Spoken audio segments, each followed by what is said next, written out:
adoran en espíritu y en verdad, es necesario que adoren. La historia es una historia muy bonita. Es una historia que tiene que ver con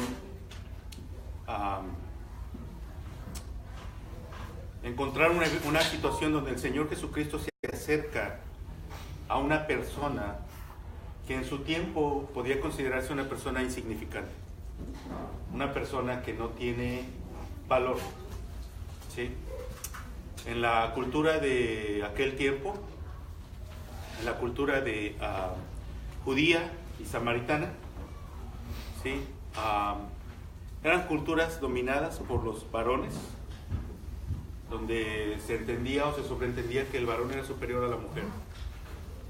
También eran culturas no solamente donde existía esa actitud, sino también había un conflicto entre judíos y samaritanos, ¿sí?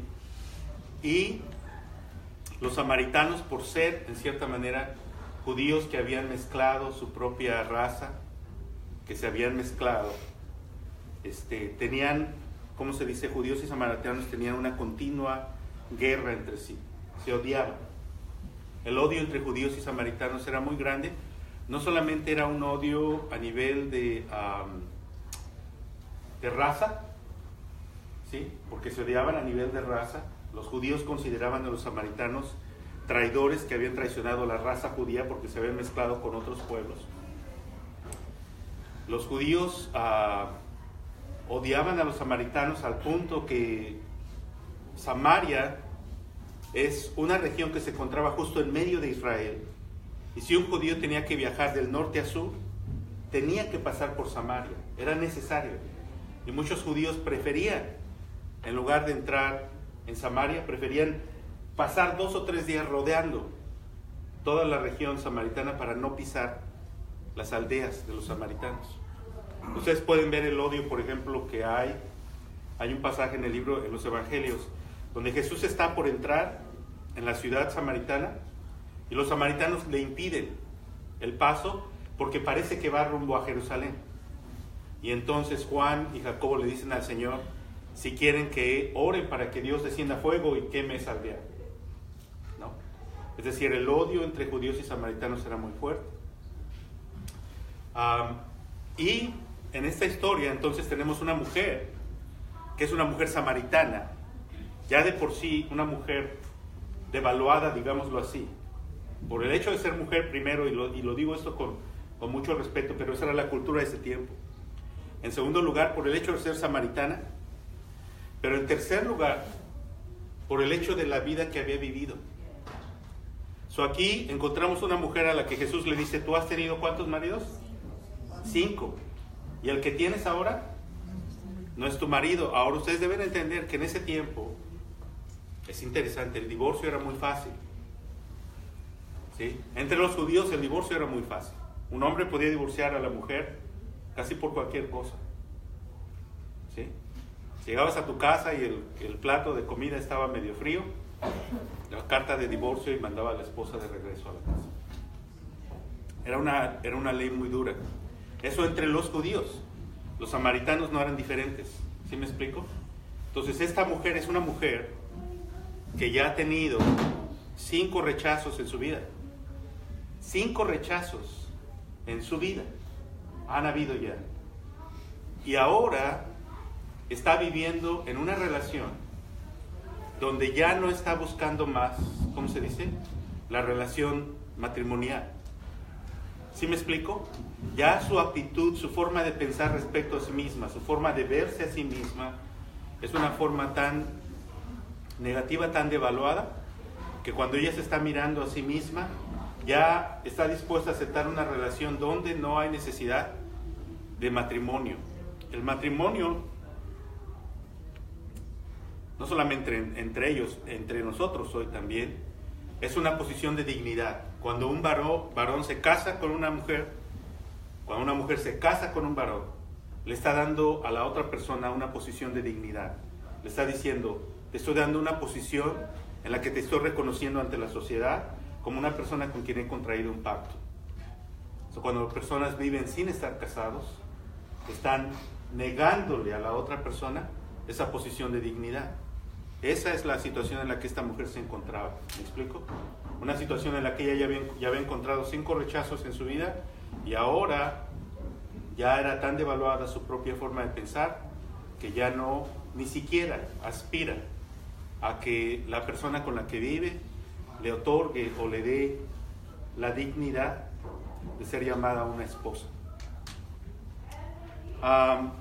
Es interesante la historia porque hay muchos patrones culturales que el Señor Jesucristo está rompiendo en esta, ¿cómo se dice?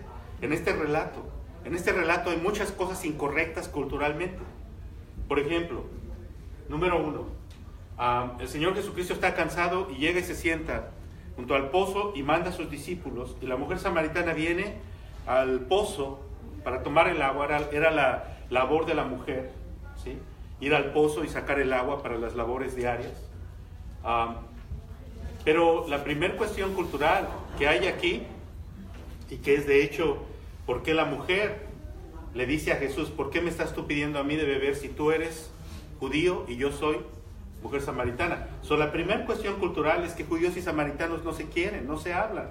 Hay un odio racial, hay un odio religioso, los samaritanos tienen su propio templo, hay un odio de cosas que han ocurrido en la historia entre ambos. Y entonces la mujer, el Señor Jesucristo está rompiendo ese patrón y le está hablando a una mujer a quien él no debía hablarle porque es samaritana. Pero el otro patrón que se está rompiendo, mis hermanos, es que los hombres no hablan con las mujeres. Las mujeres no hablan con los hombres. La única mujer que establece una conversación en este tiempo, que establece una conversación con un hombre así, es una prostituta. ¿Cómo va la mujer del tiempo del Señor? La mujer honrosa, con su rostro cubierto. No mira a los hombres a la cara, ¿sí? No habla con ellos, no tiene conversaciones con extraños, ¿sí? Porque trata de conducirse honradamente. Entonces hay muchos patrones culturales que Jesús está rompiendo al momento de que se sienta en ese lugar y empieza a hablar con una mujer que tú podrías decir inmediatamente, esta es una persona que no tiene ningún valor. Esta es una persona que no tiene ningún valor, es una persona devaluada, es una persona que representa en la sociedad judía o samaritana una persona de muy poco valor, una persona muy baja, una persona sin dignidad, una persona a la que no le asignas ninguna cosa. Eso es muy interesante cómo en la soberanía divina, es muy interesante cómo en la gracia divina, el Señor Jesucristo, en medio de su cansancio, respondiendo a su necesidad natural de tener sed, se encuentra con esta mujer. Y la conversación es preciosa además. Mujer, dame de beber. Tan solo esa frase, ahí está rompiendo un montón de patrones. Y la mujer dice, ¿cómo me hablas tú a mí? Tú eres judío y yo soy mujer samaritana. Entonces, dos problemas. Soy mujer y soy samaritana. Y Jesús le dice, si conocieras el don de Dios y quién es el que te dice, dame de beber, tú le pedirías y él te daría agua viva. Es precioso porque esta es una mujer tan devaluada y Jesús escoge revelarse a la persona más humilde e insignificante. ¿Entienden lo que acabo de decir? Con pocas personas Jesús se reveló. Si usted continúa leyendo el relato de la historia, hay un momento en que la mujer dice, yo sé que el Cristo vendrá. ¿Y sabe lo que Jesús dice? Jesús dice, yo soy el que está hablando contigo. Es a la única persona a quien Jesús le dice abierta y directamente quién es Él. Así que le dice, si conocieras el don de Dios y quién es el que te dice dame de beber, tú le pedirías y Él te daría agua viva. Y la mujer no entiende lo que Él está hablando, no entiende que Él está mirando hacia la necesidad interior que hay en el corazón de esta mujer. ¿Y cuál es la necesidad que hay en el corazón de esta mujer? La necesidad de amor, la necesidad de aceptación. Lo que ella ha estado buscando, ¿sí? Desde que creció como mujer en esta sociedad, digamos, una sociedad que maltrata a las mujeres o que trata a las mujeres de manera poco digna, pero además que has experimentado el rechazo a través de 7 diferentes divorcios, porque los divorcios no son iniciativa de la mujer en este tiempo, es iniciativa del varón. Eso es el varón. El divorcio en la cultura del tiempo del Señor Jesucristo es iniciado por el varón, porque el varón está inconforme con algo que la mujer hizo. Así que ella ha experimentado estos 5 rechazos y ahora vive la relación número 6. Y Jesús le dice, esa necesidad que está en tu corazón, que tú has estado tratando de buscar en estas relaciones y que no has encontrado. Pero la mujer no entiende, ¿de dónde vas a sacar el agua? ¿Acaso eres tú mayor que nuestro padre Jacob? Los samaritanos acudían a la historia porque tienen en común la historia con Israel, porque ambos son descendientes de Abraham, Isaac y Jacob. Pero los samaritanos construyen su historia a raíz de Jacob. No sé si me explico. Es Jacob el personaje a quienes ellos acuden para decir, nosotros somos parte del pacto con Dios. Para los judíos es más Abraham, para los judíos es David, pero para los samaritanos es Jacob. Y respondió Jesús y le dice, cualquiera que bebiere de esta agua volverá a tener sed. ¿De qué está hablando Jesús? Jesús está hablando de la necesidad interior en el corazón y le está diciendo, si tú vuelves a beber de esta agua, vas a continuar teniendo sed. Mas el que bebiere del agua que yo le daré, no tendrá sed jamás, sino que el agua que yo le daré será en él una fuente de agua que salte para vida eterna. Jesús está hablando de la necesidad interior del ser humano. Jesús está hablando de la necesidad que hay en nuestro corazón. Él está hablando de las cosas, de la profunda necesidad que hay en nosotros. Y está hablándole a esta mujer, que representa a una mujer que ha experimentado cosas difíciles en su vida, pero que ella sigue buscando satisfacer esta sed y esta necesidad en los lugares donde no la puede encontrar. Pero la realidad, mis hermanos, y ese es el punto quizá de aplicación, es que todos nosotros tenemos esta necesidad. Si usted se da cuenta, Jesús no le dice a la mujer que la sed que ella tiene, no le dice, la necesidad que hay en tu corazón es incorrecta. Jesús nunca le dice, es incorrecto que tú tengas sed, tú no deberías tener sed.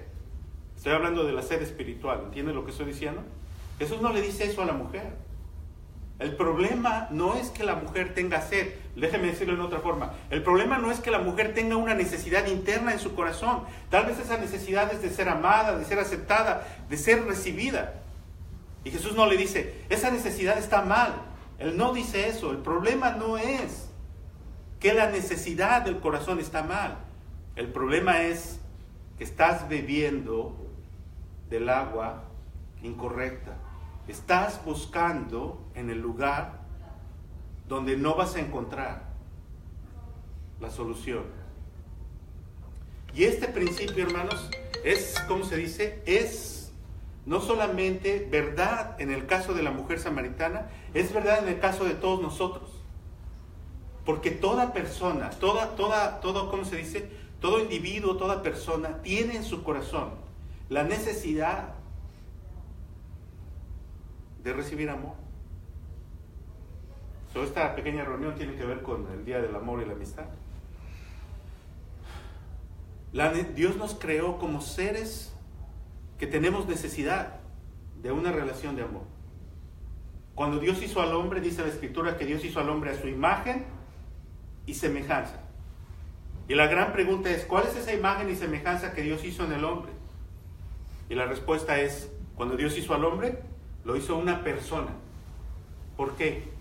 Porque nuestro Dios, mis hermanos, ha existido a través de toda la eternidad como un solo Dios en una esencia, pero son 3 personas en la esencia divina.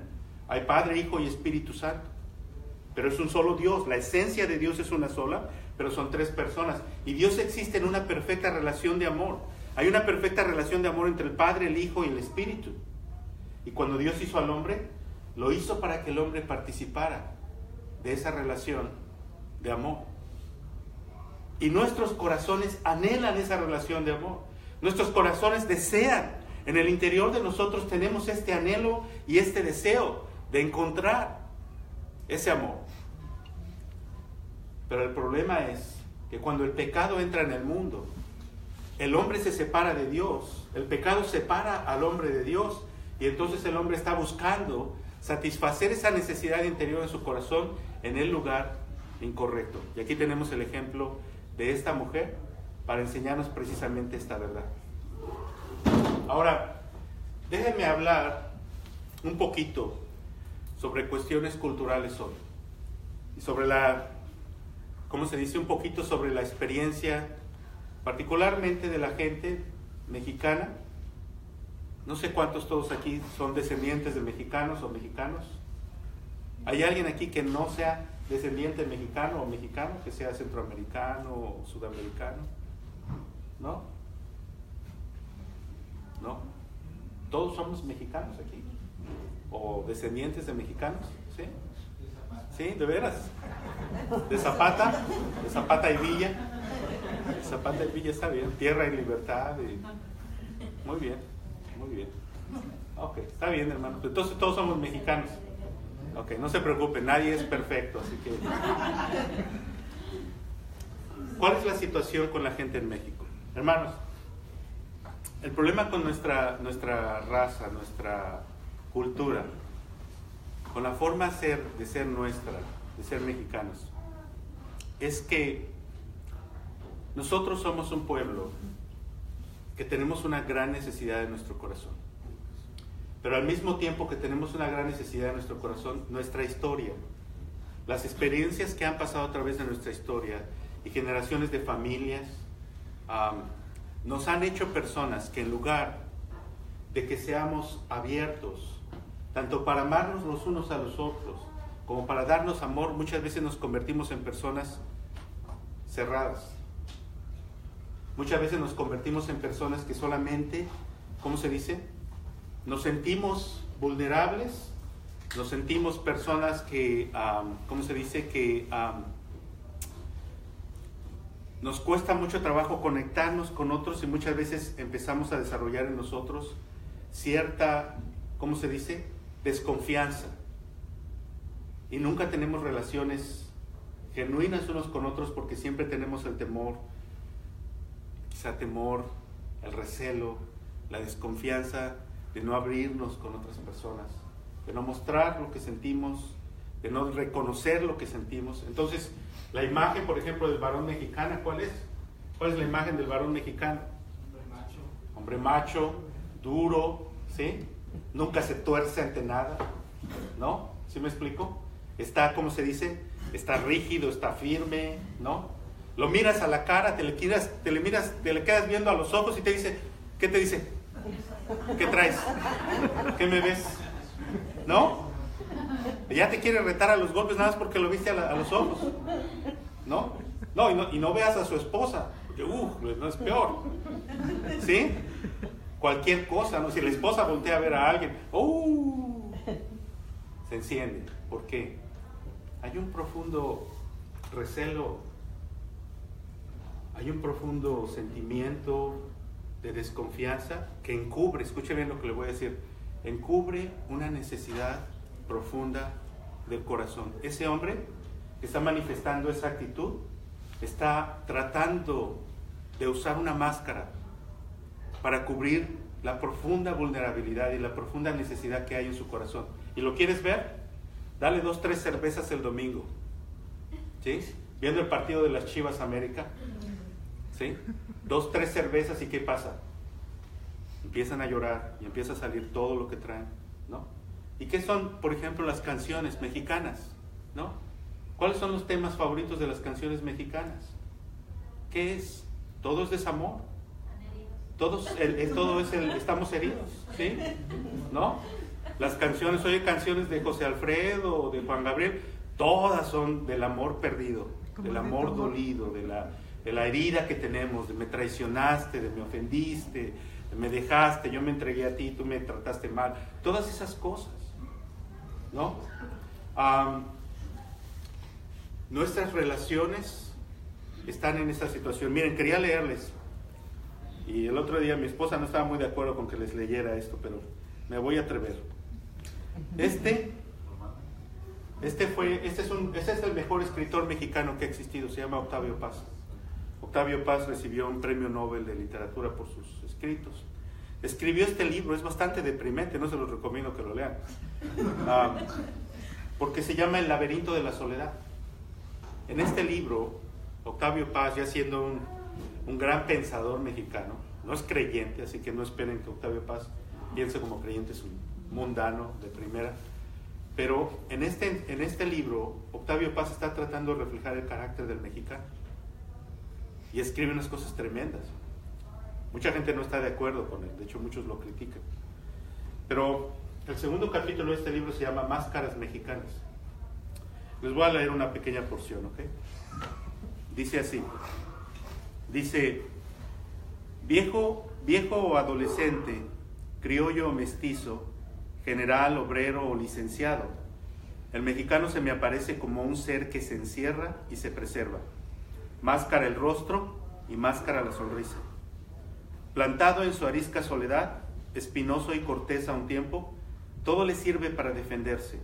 El silencio y la palabra, la cortesía y el desprecio, la ironía y la resignación. Tan celoso de su intimidad como de la ajena, ni siquiera se atreve a rozar con los ojos al vecino. Una mirada puede desencadenar la cólera de esas almas cargadas de electricidad. Atraviesa la vida como desollado. Todo puede herirle, palabras y sospecha de palabras. Su lenguaje está lleno de reticencias, de figuras y alusiones, de puntos suspensivos.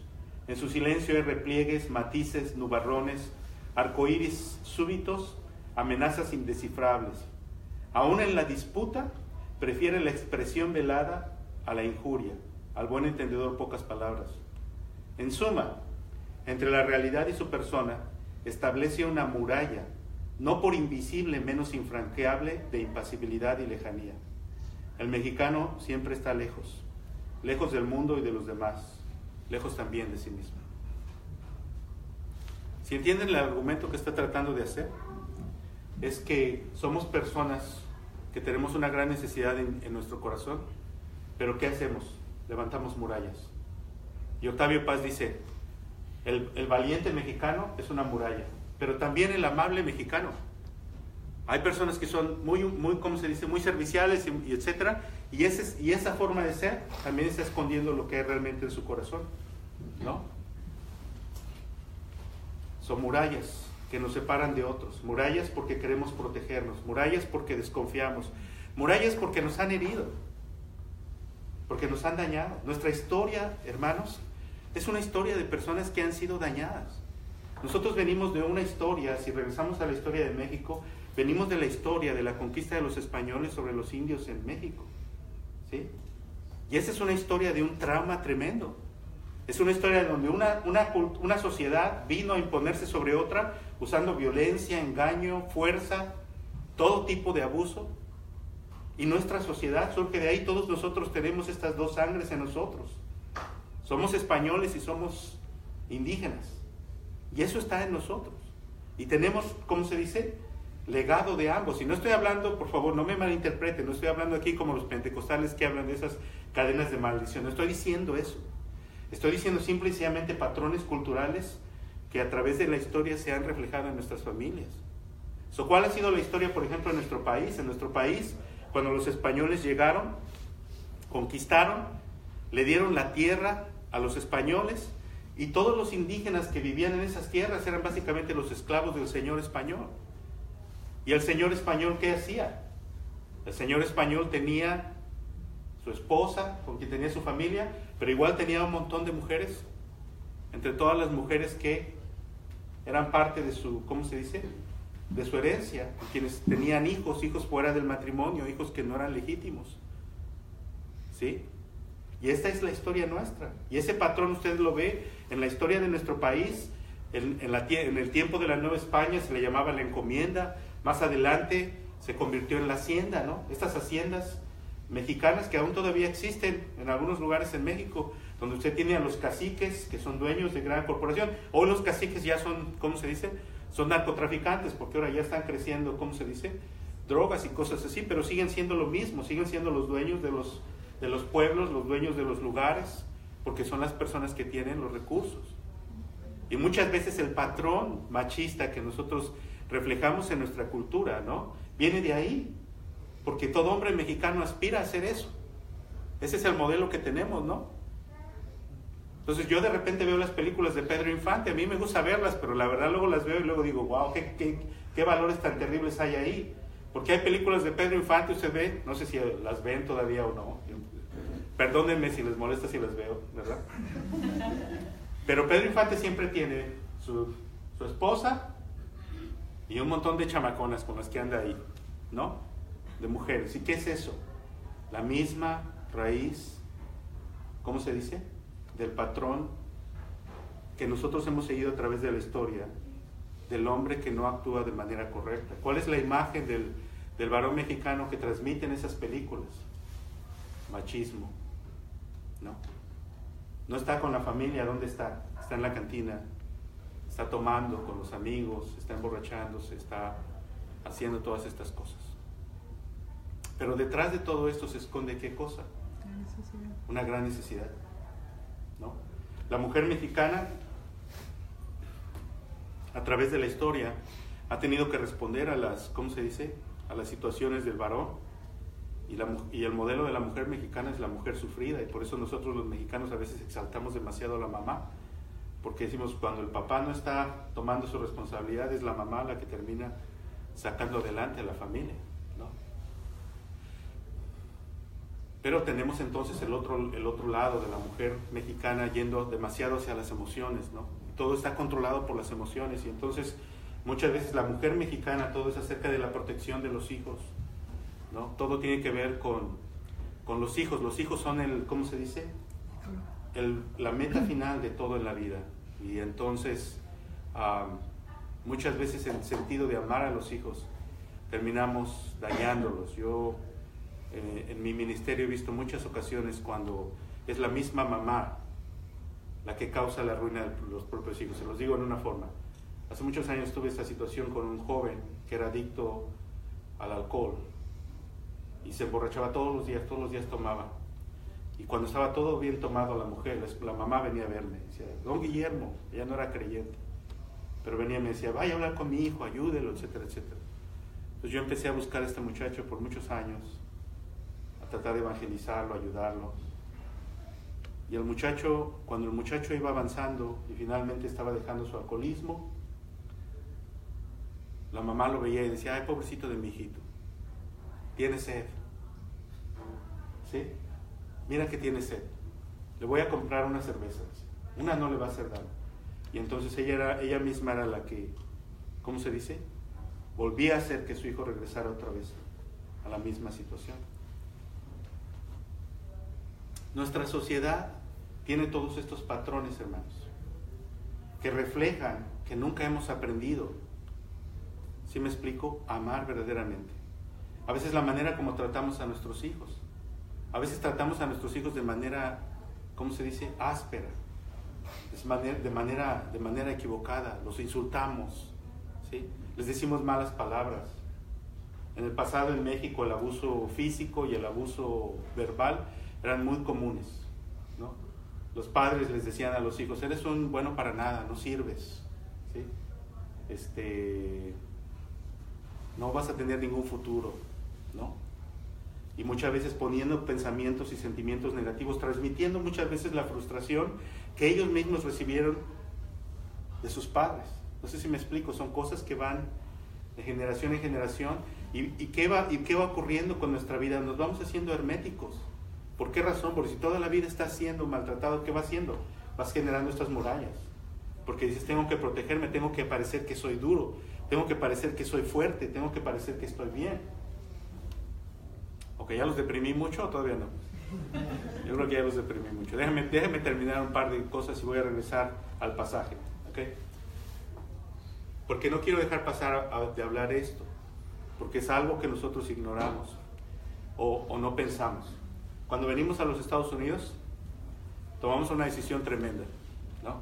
A veces nos cruzamos la frontera a riesgo de nuestra propia vida, ¿sí?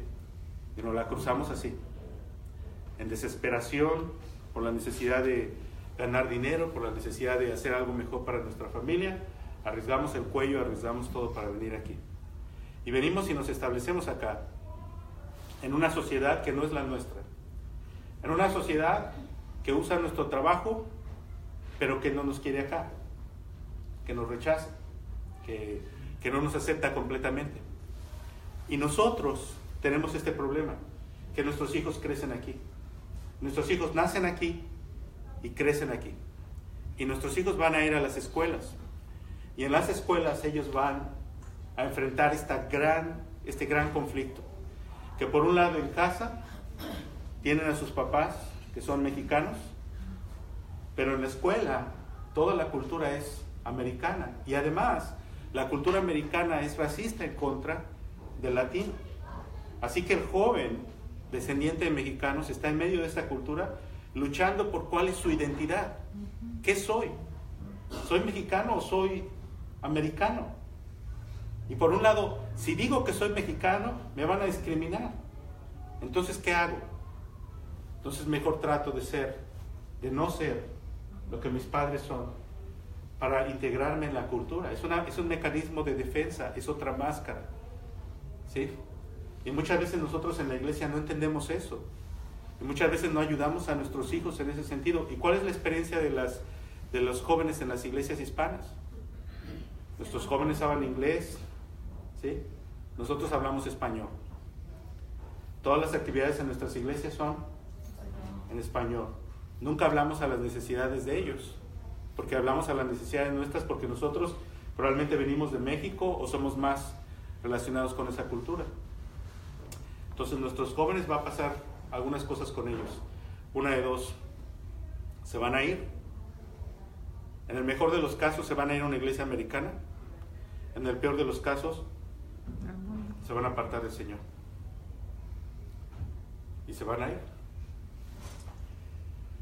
Todas estas, hermanos, son las consecuencias en el interior del corazón nuestro, ¿sí? Por muchos años de situaciones que hemos ocurrido, pero por nuestra propia pecaminosidad también, y principalmente por esto. El problema que nosotros tenemos es el mismo problema que la mujer samaritana tenía. ¿Cuál es ese problema? Estás bebiendo del agua incorrecta, ¿sí?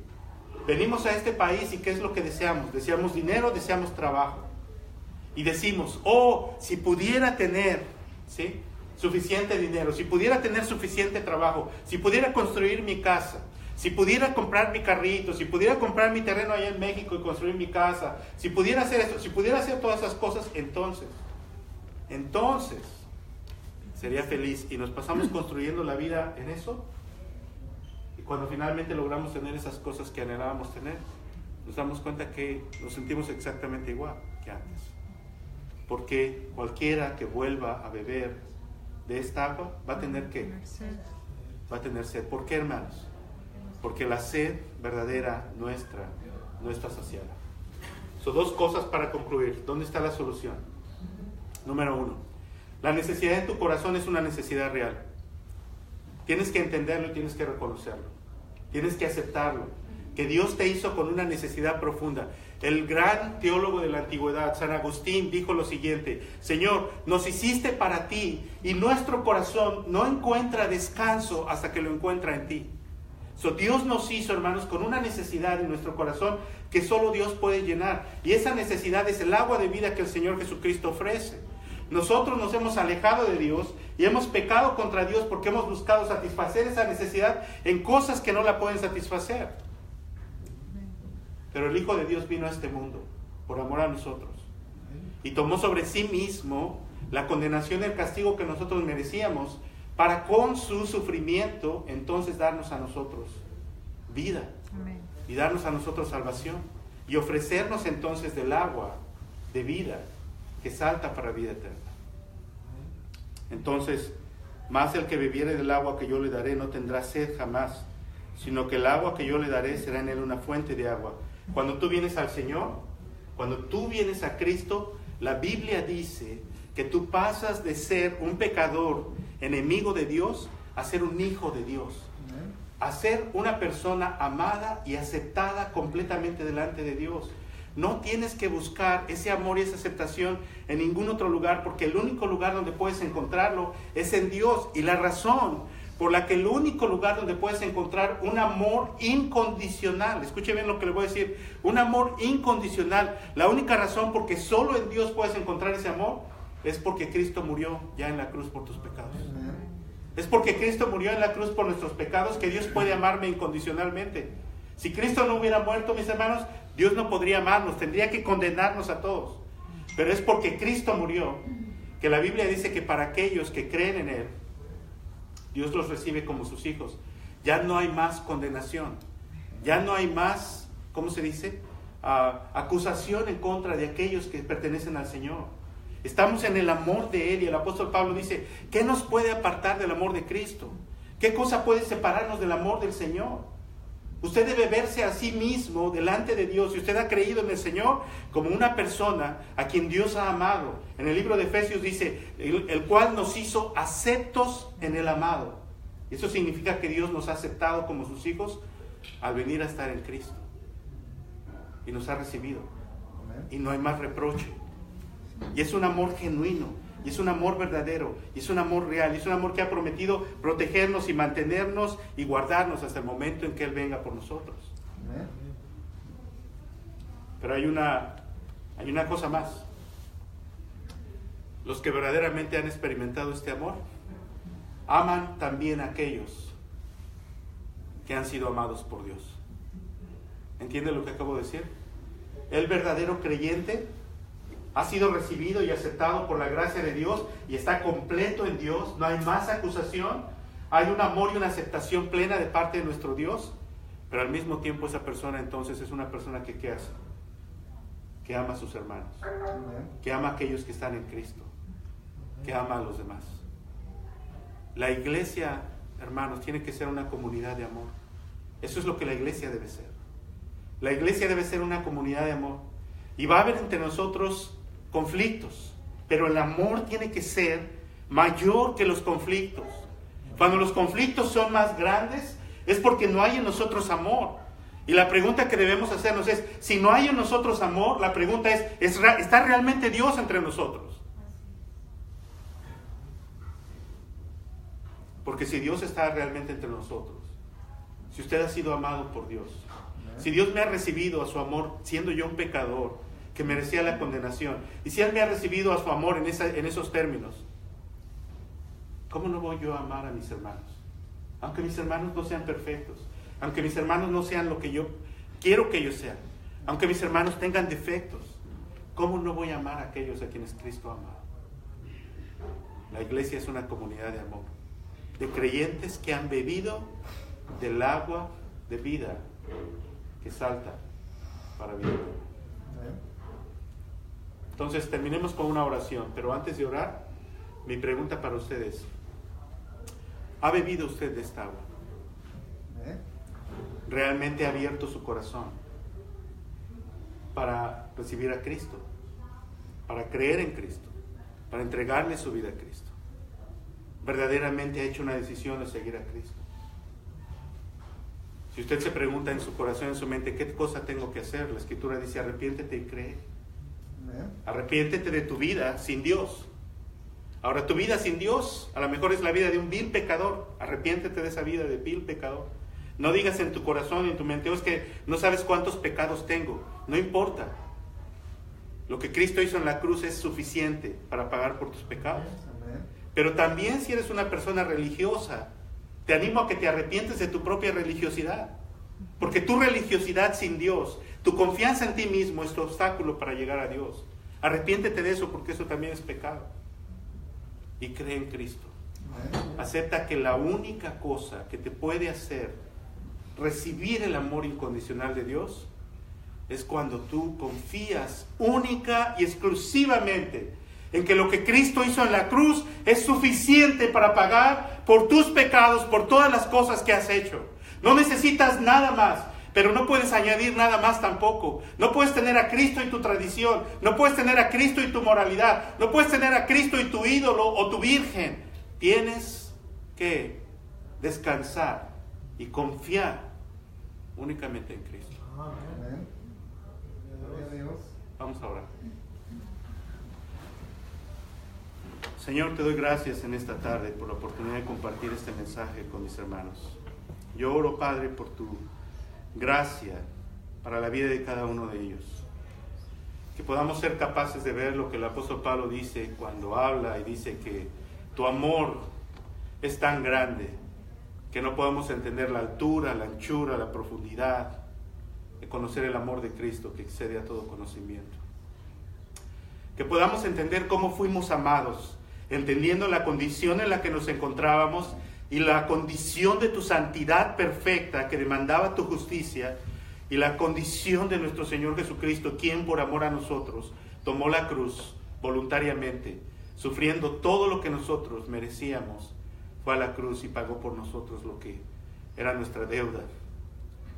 Permítenos abrazar, Señor, esa cruz completa y exclusivamente de ninguna otra cosa confiemos, ni en nuestra propia bondad ni en nuestra religión, sino solamente en lo que tú hiciste en la cruz. Y si hubiera alguien esta noche aquí, Señor, que aún no te ha recibido, si hubiera alguna persona que aún no ha conocido la gracia que hay en ti, cuánto oro, Señor, que tu Espíritu hable a sus corazones y les permita venir, Señor, a la gracia que solo tú puedes dar. Gracias, Señor, por este tiempo. Oramos y ponemos a nuestros hermanos en tus manos y esta iglesia, pidiéndote tu bendición y dirección para todas las cosas, Señor, en el nombre de nuestro Señor Jesucristo. Amén. Hermanos, pues muchísimas gracias. Dios les bendiga y